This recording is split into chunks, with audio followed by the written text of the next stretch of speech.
2024లో మీకు రాహుల్ గాంధీ పీఎంగా కావాలా ఆర్ఎల్స్ నరేంద్ర మోడీ గారు పీఎంగా కావాలా? ఉన్నది ఒకలే కదా, నరేంద్ర మోడీ గారే. రాహుల్ గాంధీ గురించి అసలు మాట్లాడే టాపికే వేస్ట్ అసలు. ఓకే, ఎందుకు మీ నరేంద్ర మోడీ గారు పీఎంగా కావాలనుకుంటున్నారు?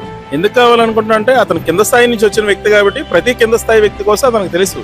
ఇప్పుడు కోవిడ్ టైం నుంచి ఇప్పుడు వరకు స్టిల్ అందరికీ బియ్యం ఇస్తున్నారు 5 kgs చొప్పుని ఒక పర్ హెడ్. అదే ఇప్పుడు 2028 వరకు కూడా ఇస్తున్నారు. అలాగే ఉజ్వల గ్యాస్ పథకంలో 5,000 కిట్ని 10 రూపాయలకే ఇస్తున్నారు.